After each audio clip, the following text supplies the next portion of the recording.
Good morning and good afternoon to all my dear delegates. Myself, Rajkumar, a product manager at our ARC Advisory Group India office. It's my privilege to welcome you all to another edition of the Digital Transformation Council webinar. I'm thrilled to see so many of you are here today, joining us from all corners of the world. Today, we have gathered here to listen and discuss a perspective from the TVS Motor Group on digital transformation, managing yesterday to today and tomorrow.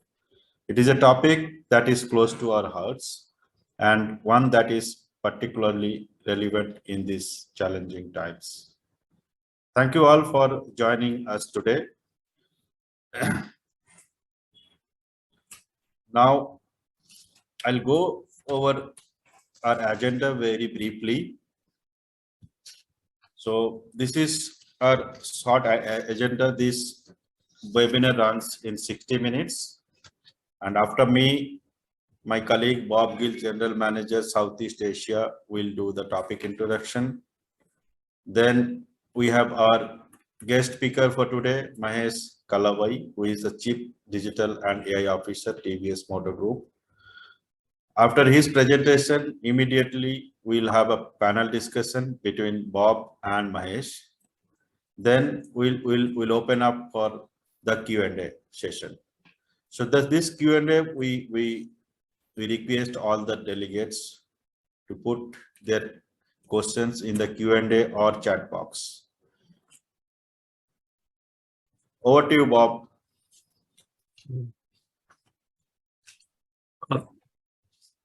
Thank you, Rajkumar. Let me organize.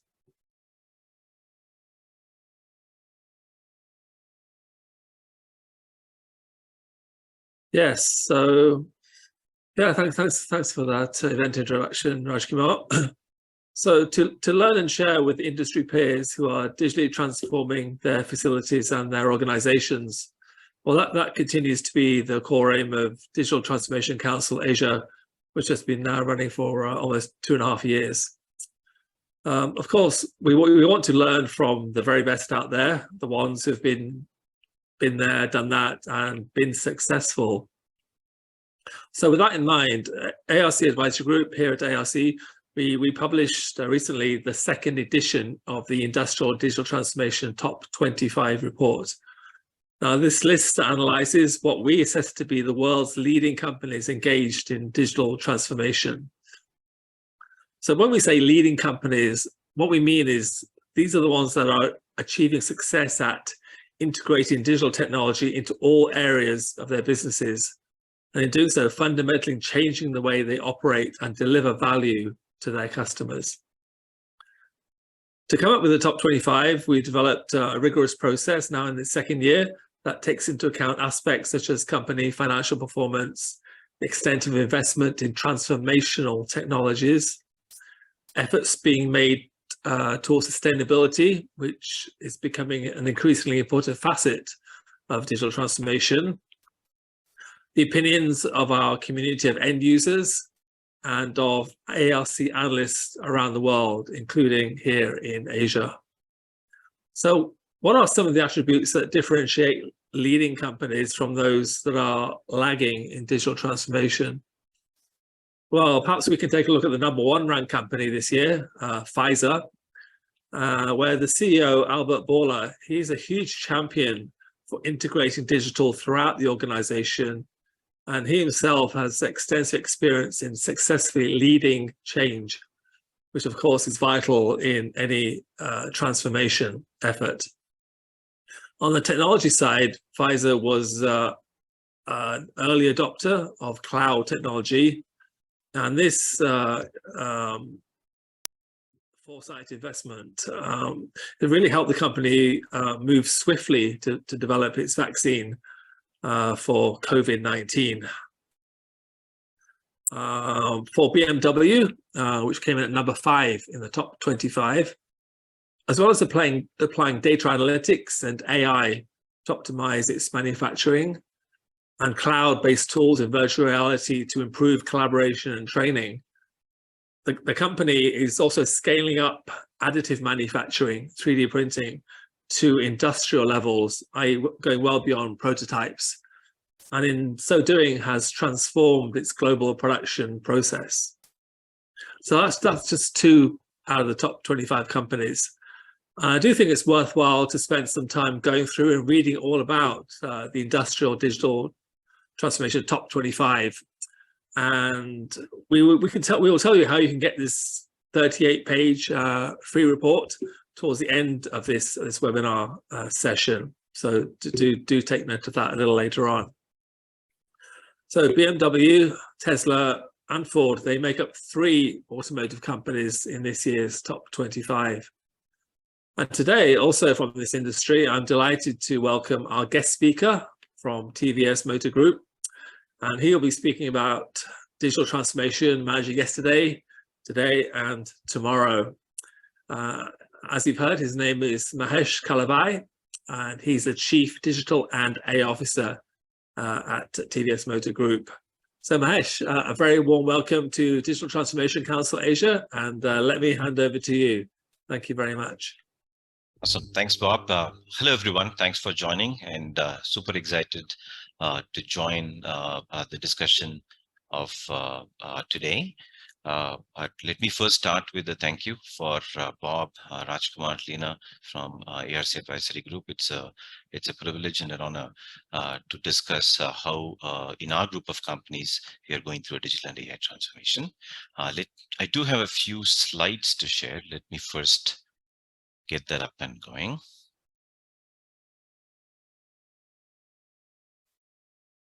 All right. Please let me know if this is visible. I think yes, Mahesh, yes. Awesome. Hey everyone, as Bob and Rajkumar alluded to, we'll be discussing how in our company we embarked on a digital and AI transformation, and as we go through as we are going through the transformation, I wanted to discuss some perspectives that I've gained where my colleagues and I have been architecting this transformation. Firstly, the importance of this topic. Of course, all of you have joined the topic, so all of you understand the importance of digital transformation, but I just did a brief online search, right? Digital transformation as a topic has been growing in importance across the world. There's several frameworks in there, and we'll be discussing one person's perspective, right? As somebody is a practitioner, and today is an end users group. I'm also an end user. As a practitioner, my own perspectives. But I want to take it with a slight detour first. What you see here are 2 images. The left is an image taken by Cassini spacecraft from the wings, from the rings of Saturn. And what you see here in the arrow is a small dot. That is Earth, right? With all of us in there, right? And what you see Earth is a small dot. And as Carl Sagan, astrophysicist, talked about, it's a pale blue dot, right? The right side image is actually a small ink blot, but taken with the lens of an optical microscope. The point I wanted to, the reason of starting with this is it's about perspectives, right? And what I'm here to share is my own perspectives of digital transformation. My journey in this started 20 years ago, more than 20 years ago. At the top left are my prior experiences before joining the current group. My experiences started the year 2000, where I was part of a couple of startups in California, and we were architecting products that we thought would digitally transform how several industries operated. I subsequently was part of Capital One, which is a bank in America, and I had the opportunity to work with Capital One during the time when banks were thinking about and architecting how to take advantage of the digital connectivity that was coming about in the early 2000s. Subsequently, I was with a company called Target, a consumer retail company based in the US, and where by this time consumers were more and more looking at digital discovery and transactions online. And so again, I was with them for 8 years and had the opportunity to think through how best to take advantage of the digital transformation, both in purely physical forms such as online and mobile, but also how do you take advantage of the physical presence and infuse a lot of digital technologies in store. And for the last 5 years, I've been with the TVS Motor companies. Just as a preview, as a small introduction, we are in several industries. TVS Motor is a flagship company in the mobility space, which is a mainstay. We also have companies in financial services, led by TVS Credit, which is a non-banking finance corporation. We have a residential real estate business called TVS Emerald. We have a software company called TVS Digital, and we also have non-profit operations led by Srinivasan Services Trust.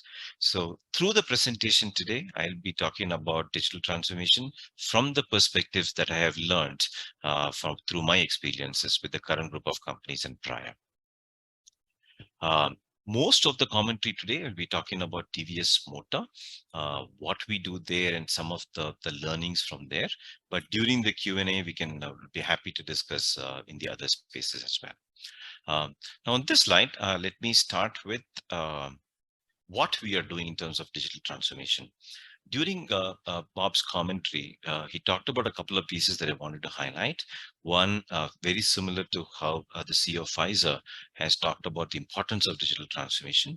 Our CEO believes that we should be a digital company, right? And that's the genesis of how we've embarked on this transformation. The other point that Bob talked about is when we talk about digital, more and more integration of digital technologies for transactions, but also integrating data analytics at large and AI in particular is key. And hence we actually coined our transformation as a digital and AI transformation. And we are infusing both aspects throughout our transformation program. What you see on this slide are several building blocks on what make up our digital and AI transformation. And for each of these blocks, I have a bullet point each on the digital portion of it and the AI portion of it. Let me start at the top. First and foremost is customer experience, right? As a consumer company, as a customer experience obsessed company, what we are driving at is a mobile first digital native customer experience for various customer segments that we cater to. Through architecting this digital experience, we are also infusing AI to personalize the experience while consumers discover our products, have made up their mind to procure our product, but also as a vehicle owner, our relationship for the customer extends beyond the purchase transaction. So through the ownership journey. Second is on when it comes to new customer acquisition. Again, what we're looking at is how do we best leverage digital, both in purely digital discovery online purchases, but also in store.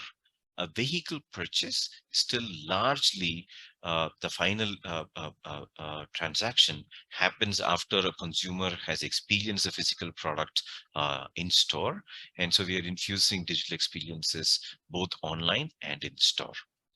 And while we go through nurturing a prospect to make them a customer, we leverage a lot of AI in the lead nurturing process.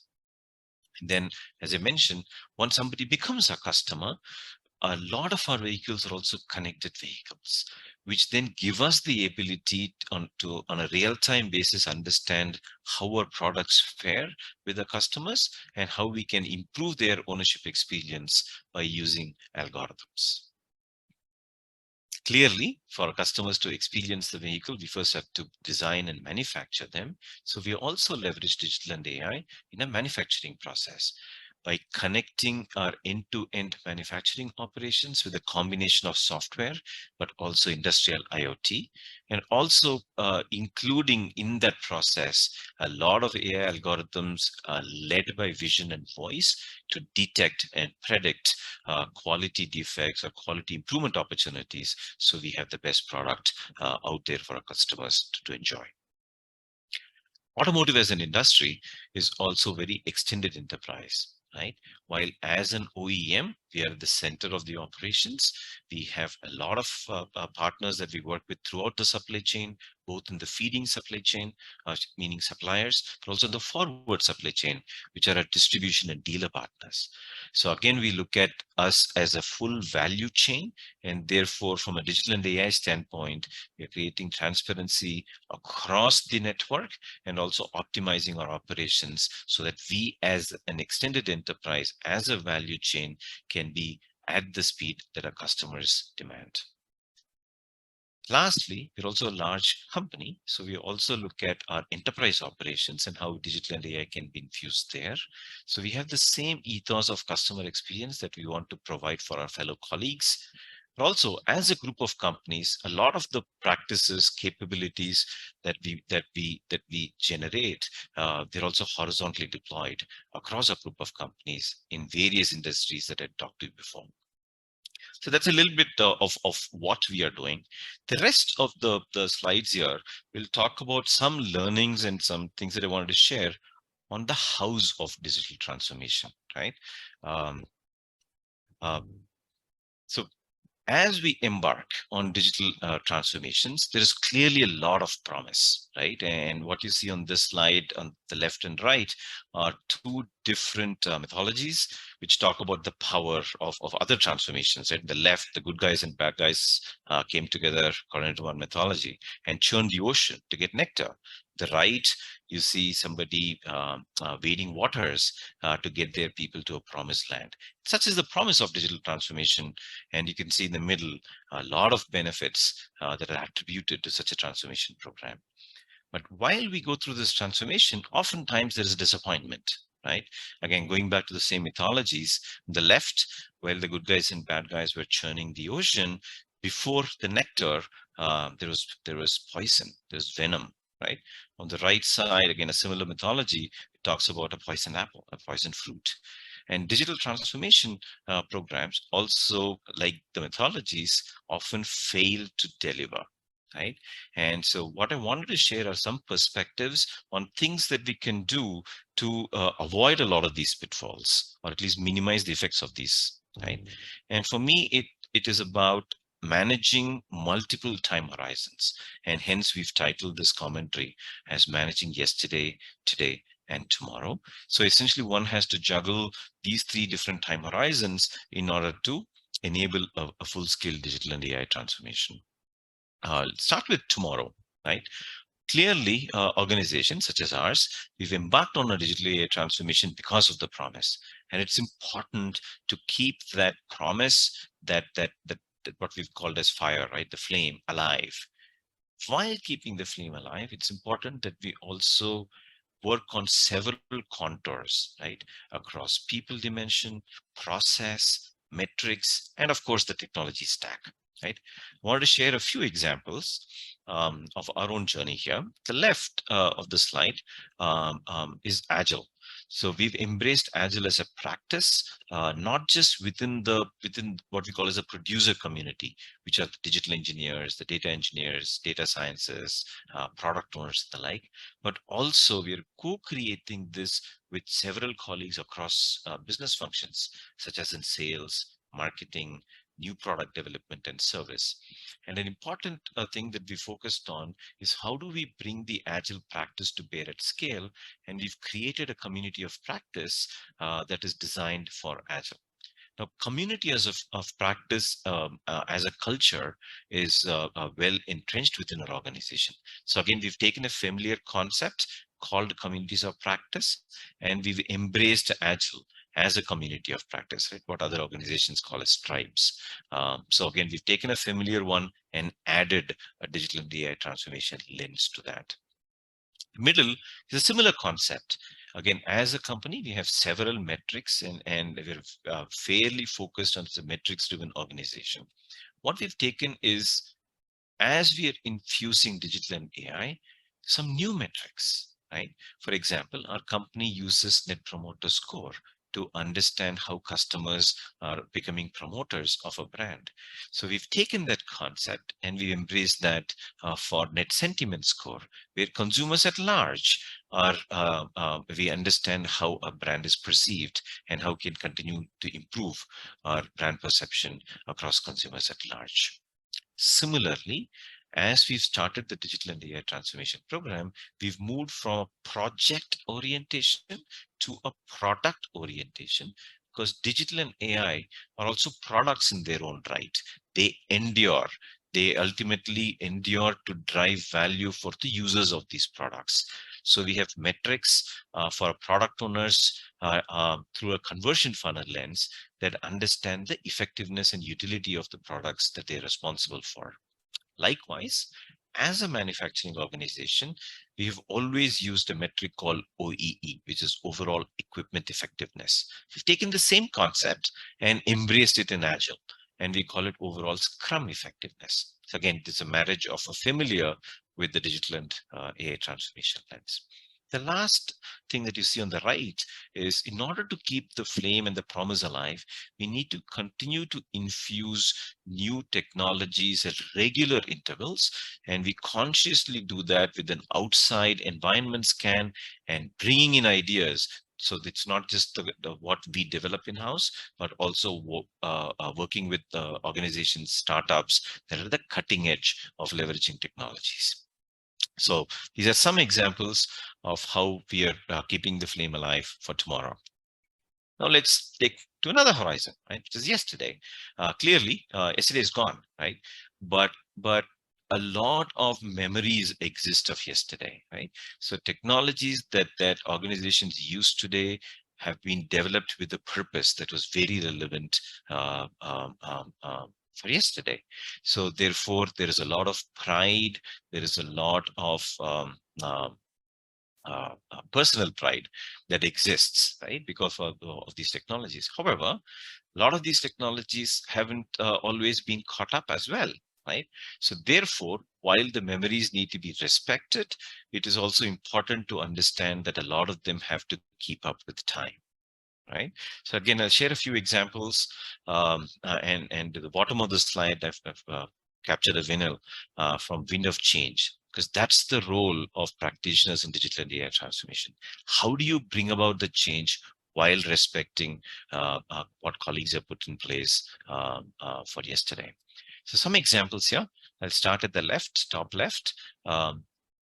When it comes to code refactoring, we've looking at the complete mark architecture, where all the products are built as a combination of services that themselves are microservices, API enabled, on cloud, and headless, so they can be consumed across several customer interaction products. That's on the technology side. The middle is on the people dimension, right?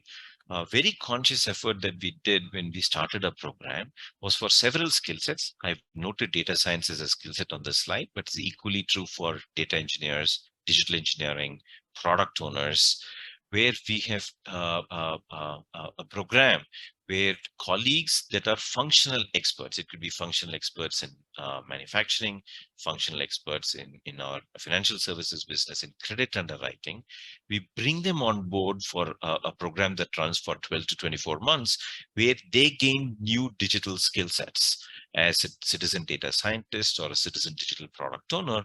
And at the end of that time period, they decide whether to continue down this path and become a practitioner of digital and AI, or whether they go back to their own worlds, but now as a more aware consumer of how digital and AI can transform their business. So that's another example of a how, right? The last thing that you see on the right is a data management framework. We work with EDM Council, and the framework that you have that you see here is their data capability maturity model. And that's a framework that we put in place. So as we started the digital and AI program, we recognize that it's very important to work on the foundations of AI, right? And managing data and governing data well is absolutely a foundation for us to do AI at scale, right? One can do a few POCs with AI, but in order to make this production live at scale, data has to be managed better, because ultimately data is the input for any AI. So a conscious effort, had this program running for 3 years now, where at every facet of our business, we understand the quality of the data across 7 dimensions. We manage it with specific individuals in each business function responsible for as data owners, and as a practice, measuring the quality of data, continually improving it so AI algorithms can sit on top of it, and therefore we can leverage what we put in place yesterday, but with good quality data, architect the future. So that's a few examples of how we are on the yesterday dimension. But ultimately, the most important dimension is today, right? While digital and AI programs are important and organizations are investing in it at scale, we also need to provide value, right? And that comes from making every day count and delivering business results that are important for the organization, right? Again, I'll share a few examples. The left, I talked briefly about how we have embraced Agile. What we have consciously taken is take a business goal and narrow it down to every Agile squad, such that every Agile squad knows how they need to improve a certain metric and how that fits into the larger business objective. And we've also chained these Agile squads where the output metric of the first squad is the input metric of the second squad, and so on. And ultimately, there's a ladder of a metric-based chain of Agile squads, is a very clear visibility on how we are improving business performance day in and day out.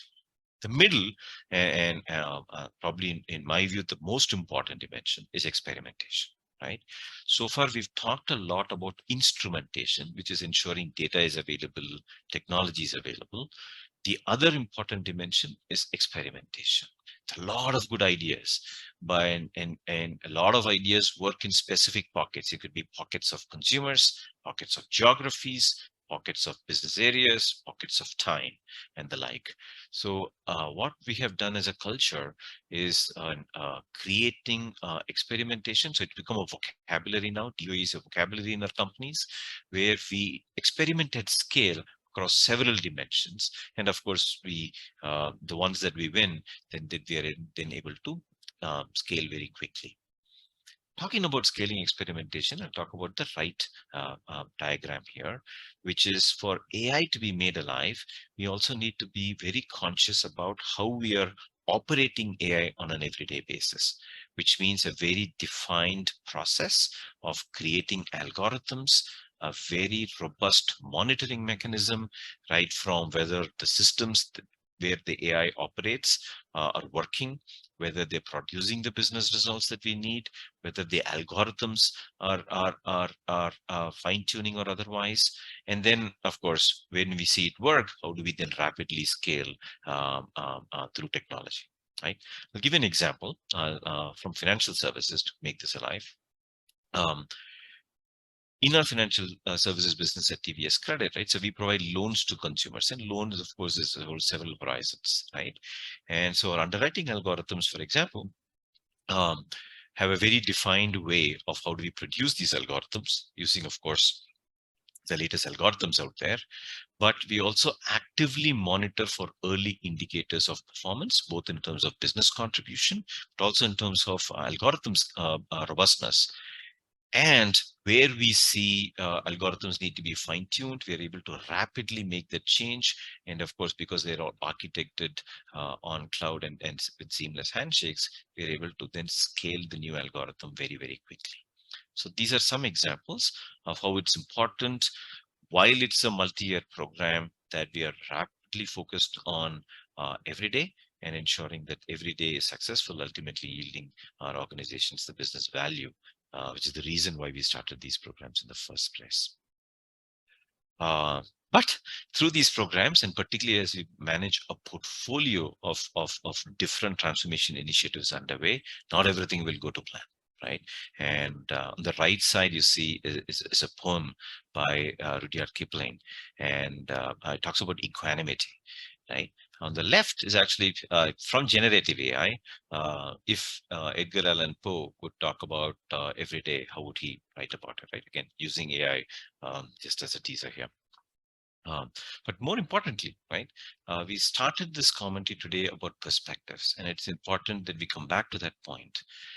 When things are not going well, it's important to roll up one's sleeves and go micro, right?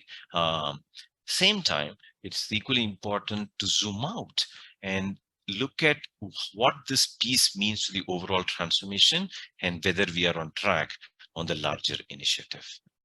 Lastly, as important as the outcomes are, as practitioners, it's also important to savor the journey. And the picture at the bottom right that you see is from James Webb Telescope. It's called Pillars of Creation. And as I look at our own digital and AI transformation, we are creating the future. So we are the pillars of creation. And it's important to relish that journey as much as we relish the outcome. With that, I will conclude my prepared slides and look forward to having the exchange with Bob. Over to you, Bob. Yeah, thank you very much, Mahesh, for that fine presentation. Now we're going to expand on some of the things that you mentioned just now. But I thought it was interesting that in one of your early slides, you talked about digital and AI transformation, and your own job title is Chief Digital and AI Officer. So it sounds like AI came to prominence at TVS some time ago, and probably way before the current ChatGPT hysteria. So what was the genesis of that, of this importance of AI at your company? Yeah, so we've, as a company, right, we've always been focused on embracing latest technologies, right? And AI is, of course, one of the technologies that we leverage for it. Because the title is digital and AI, I also want to talk about a few other examples as well. We leverage mixed reality. Similarly, we leverage, of course, ChatGPT that we discuss as well. So several other pieces, right? Now, coming to your question, we have looked at leveraging analytics always, right? The company is about 40 years old. We've always looked at metrics, but one of the key pieces that we wanted to do was moving from descriptive and diagnostic analytics, which is where statistics is largely leveraged, to predictive and prescriptive algorithms, where we take that and embed into the transactions, right? That's really the thought process of AI. And this is across the group, right? We do the same thing in mobility, same thing in financial services, same thing in residential real estate. Now, as we started developing AI solutions, a very early recognition that we had was the power of this will be manifold if we bring together the digital portion of it, which are applications that are consumers, our partners like in dealerships or suppliers, and our own folks consume with the power of AI. So ultimately, AI draws as input transactional applications. No, transactional applications are not the only inputs we do. We look at outside of our four walls as well in terms of data. But the real power of AI is manifested when it gets back and becomes integral into the workflow. And hence, we brought our capabilities together as digital and AI. And of course, I'm one of the practitioners of digital and AI in our group companies. Several of us are. And we've actually organized our work products as agile squads, where we are bringing these multiple skill sets together to fully realize the power of the unison of digital and AI. So hopefully, Bob, I've answered your question. Right. Okay. And I think you also talked about your CEO. Your CEO was the key driver of your digital program. Would you say that without him, this would not have happened, or would this have occurred in some other way?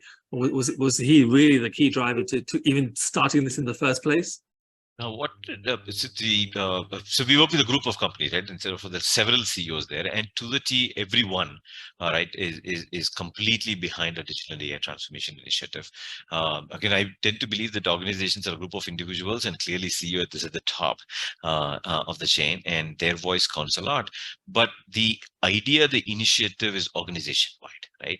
And in fact, us embracing Agile is so that at every functional block, we have this transformation program running. But of course, having the support and the voice of our leaders really accelerate the transformation, right? So I don't think it's either or, it's a question of and. Okay. Another point that you mentioned, I think that we've mentioned at ARC quite extensively over the last few years, is the difficulties in achieving digital transformation success. And I think you used the phrase fail to deliver. So at TVS, how have you managed to achieve success when so many others are failing? And secondly, how do you measure that success? Yeah, I'll talk about the second part first, okay. Right? And then we'll talk about then what was the how we have tried to architect it, right? Measurement is absolutely key, right?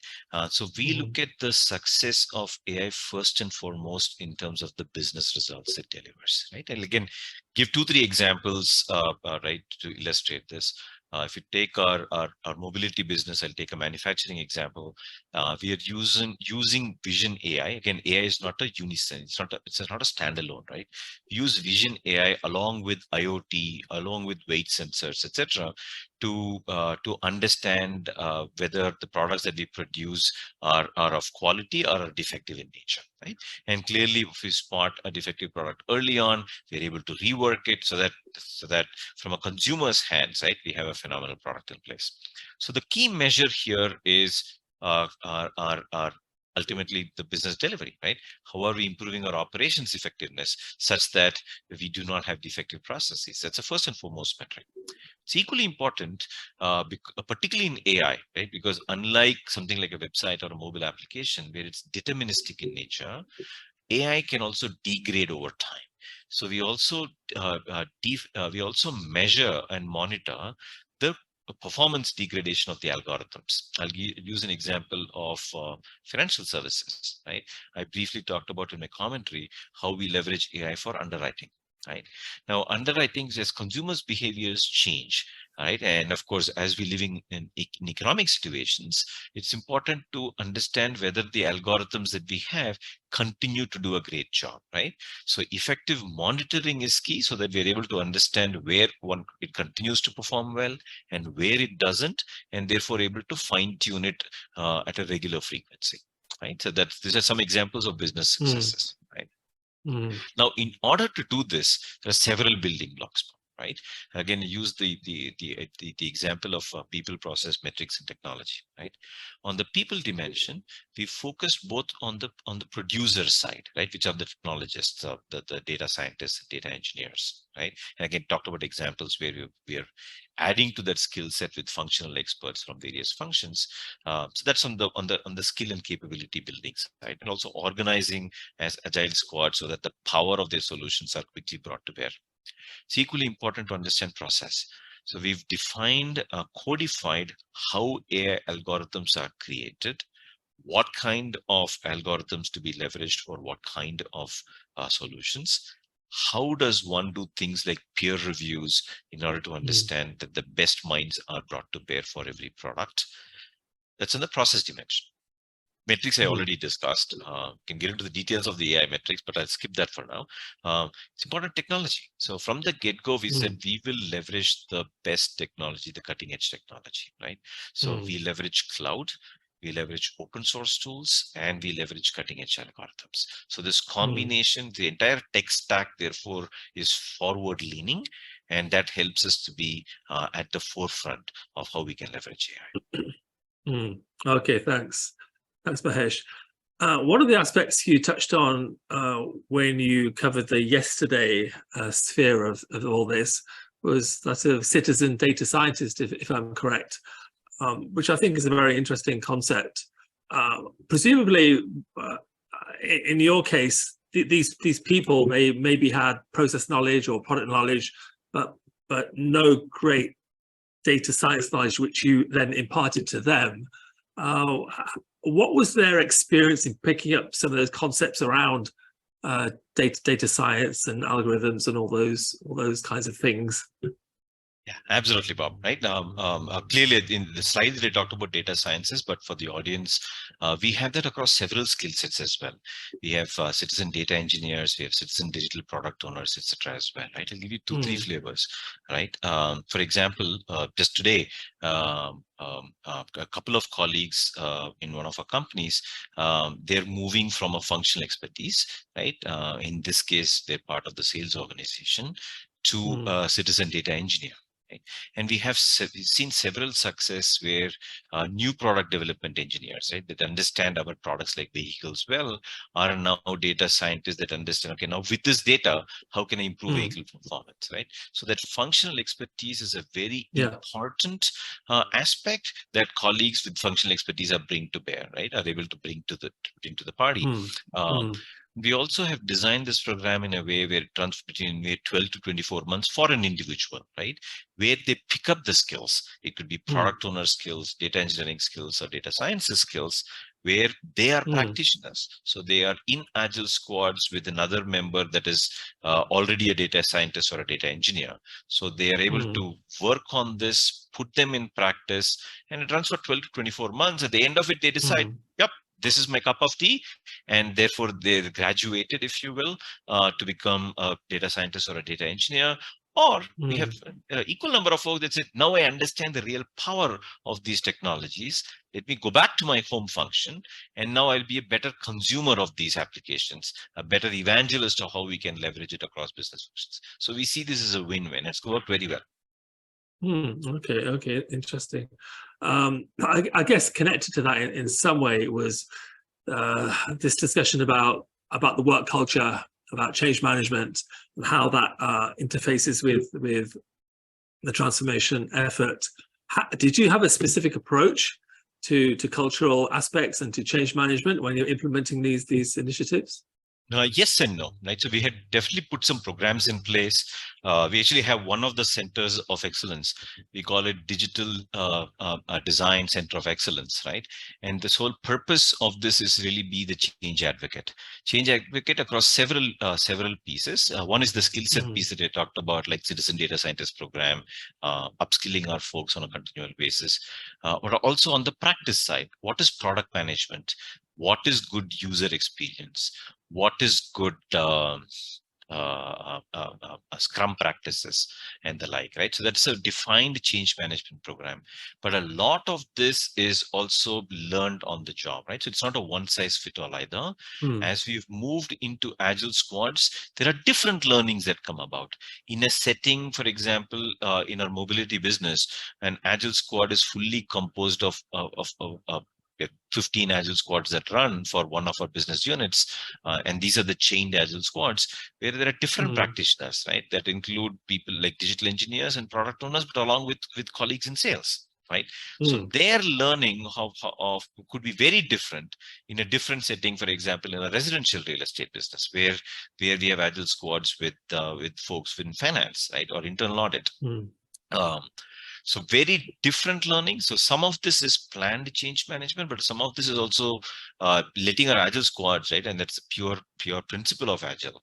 Let it speak, bring out the learnings. And the community of practice that I talked about is where these different folks come together in a community of practice setting where they exchange notes on what is working, what is not working, what's our learning, so that we are able to scale the learnings more broadly. Okay.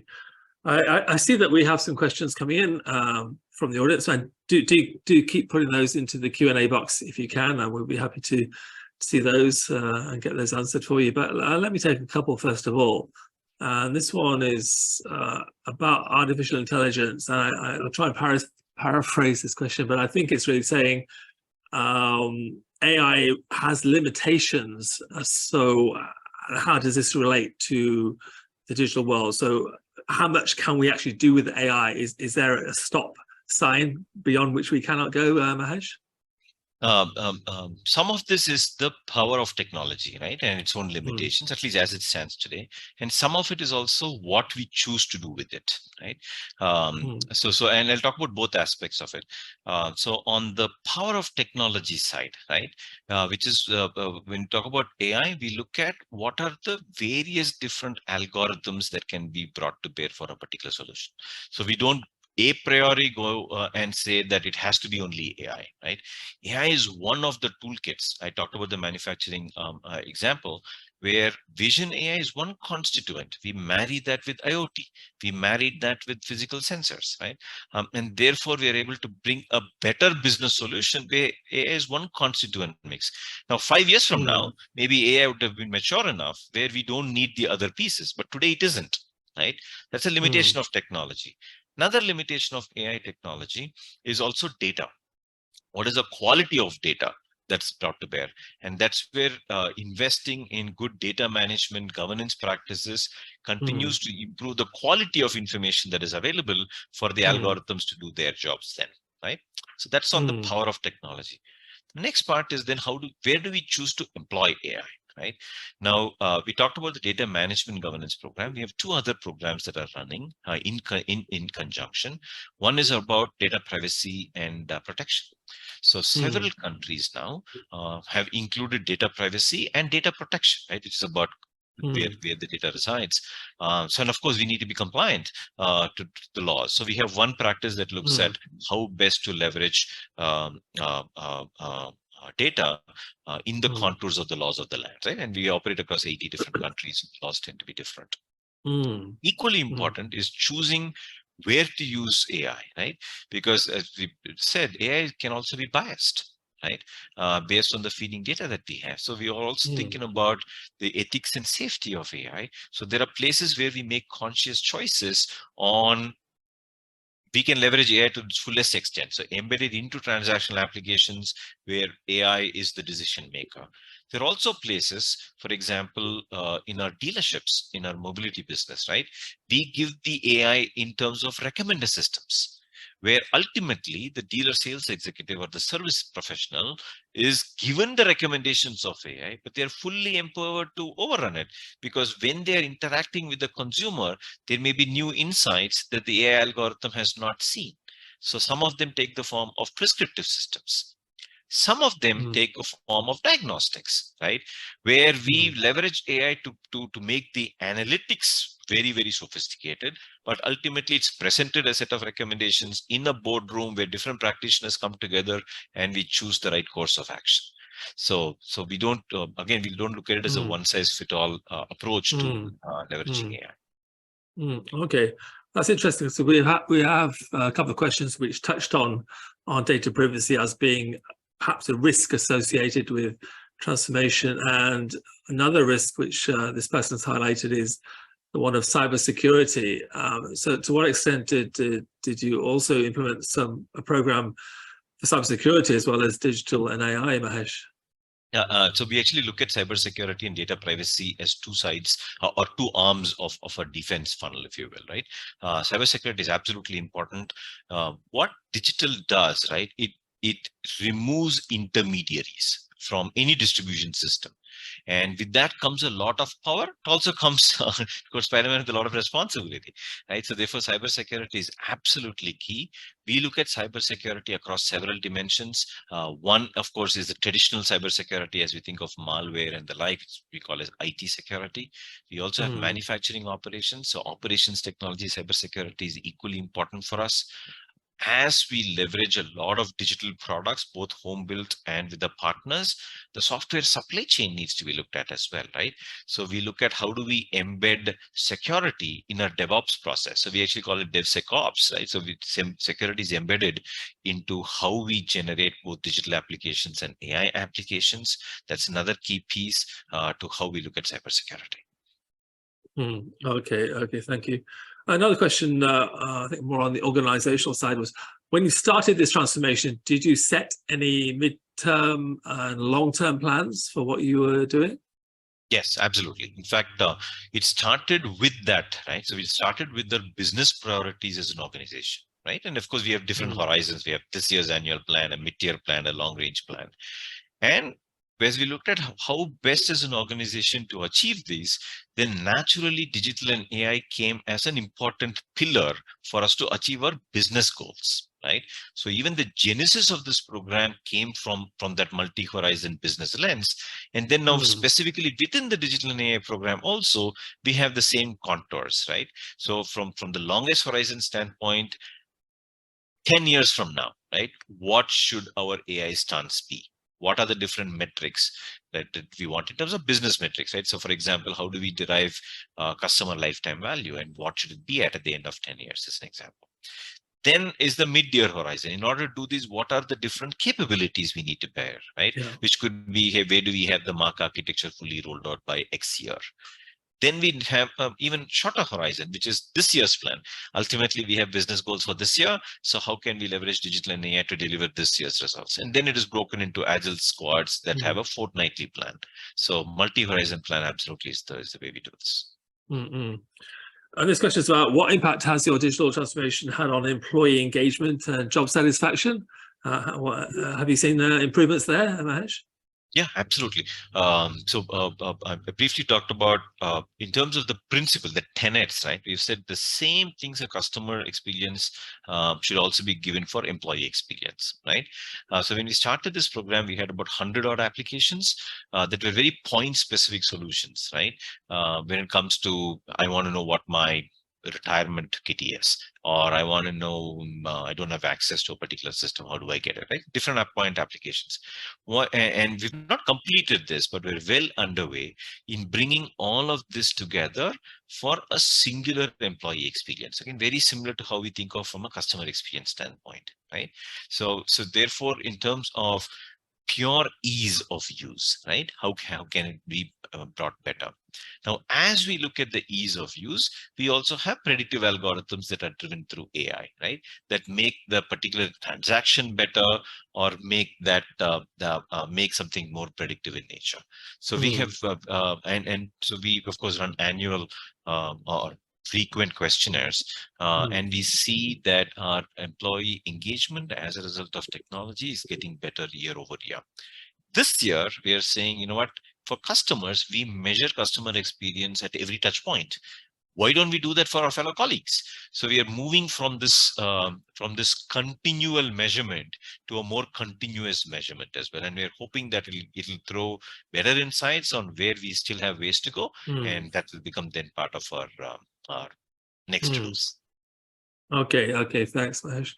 Another question for you. In your experience, can we incorporate the digital and AI implementation process review with the strategic management cycle? So linking those to the strategy and the digital transformation efforts, is there a connection there? Yeah, if I get the question right, there is, right?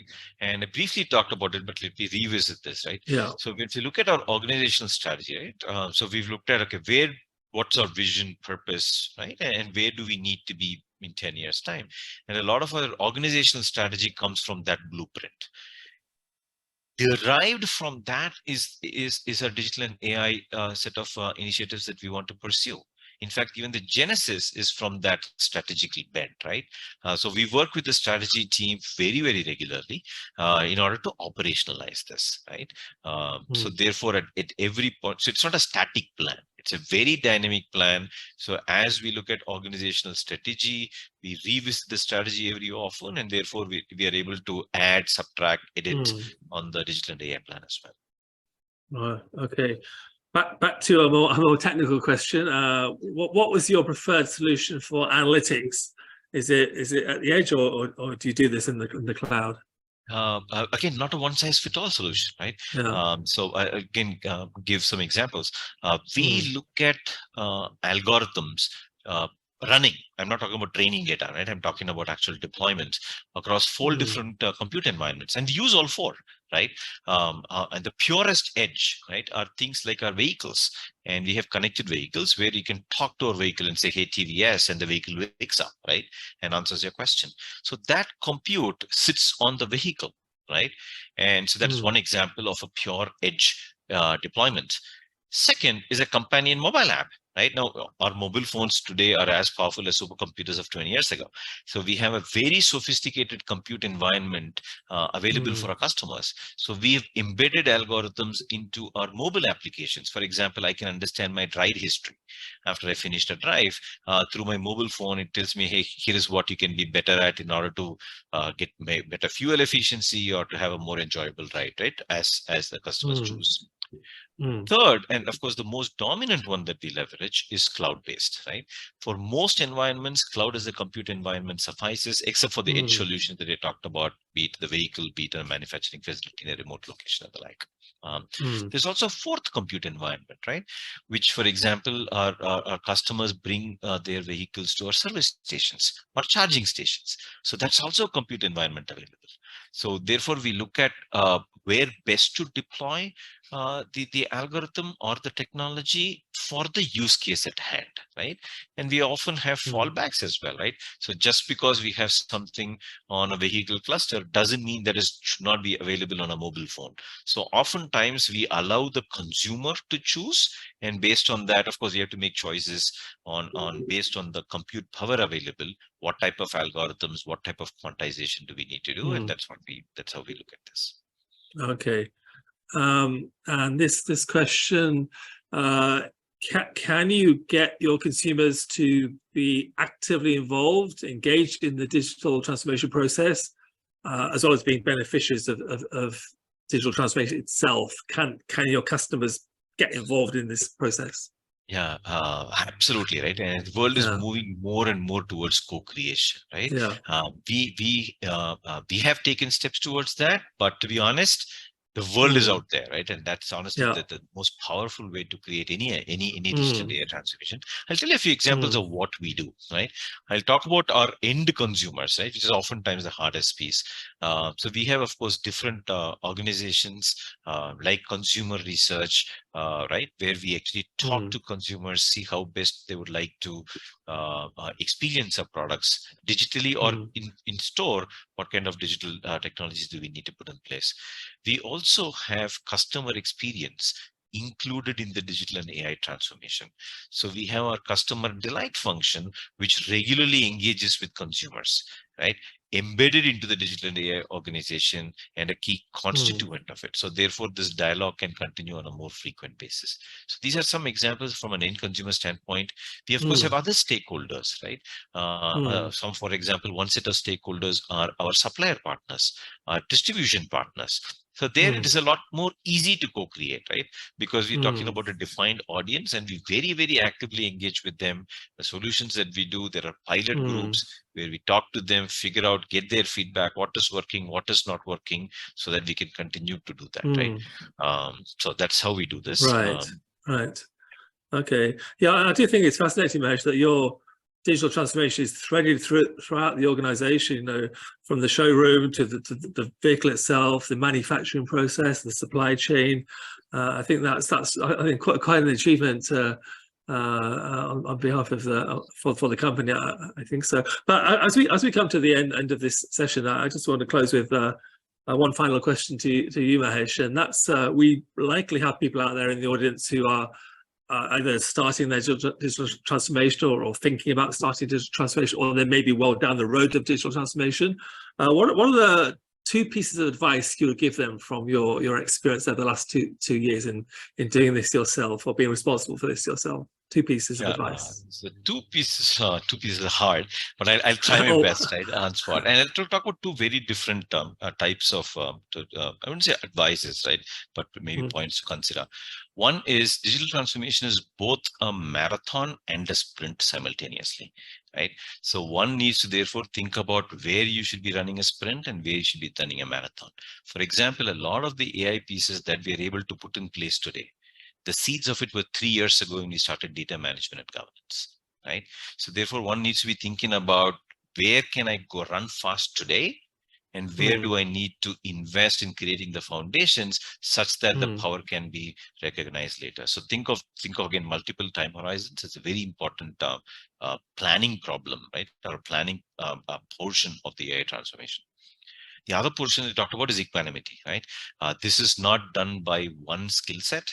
While there is a set function, or my colleagues and I are part of the digital and AI function here, but we are just one constituent piece, right? We work with colleagues across functions in manufacturing, in sales, in service, in new product development, in credit underwriting and the like.